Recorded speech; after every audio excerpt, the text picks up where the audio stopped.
ang best friend ni Dilima, si Kerwin Espinosa. At self-confess ito, inamin niya mismo siya ay nagbebenta ng illegal na droga. Sa panahon ni Presidente Marcos, siya ay nakalaya tumakbong mayor ng Albuera, Leyte. At ito na nga, habang nangangampanya sa Albuera, Leyte, sa pagka-mayor, binaril siya.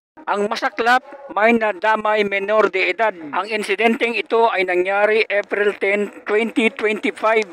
Ilan araw na lang mag-e-eleksyon na. Sinasabi sa mga balita na scripted daw ang nangyari sa kanya. Mas maganda si Kerwin Espinosa na ang sasagot kung scripted ba o hindi. Ito na ang kalagayan ni Kerwin ngayon. Kung totoo ba scripted o hindi. Ang sabi, malapit sa puso ang tamaan niya. Ito na yung kalagayan ni Kerwin ngayon. Maswerte pa rin siya, mas bandang mataas ang tama niya. Kaya pala maba buhay ni Kerwin, meron siya dala anting-anting, yung kulay suot na kulay pula, kwintas niya. Na-survive ito sa tokhang, buhay pa rin. Oy, yapag ka?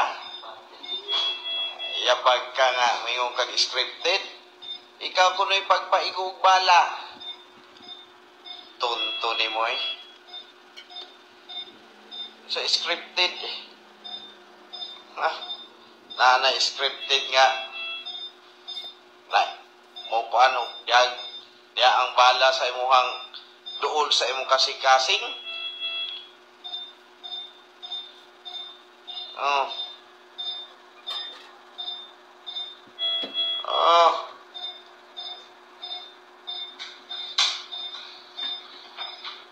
Scripted good down.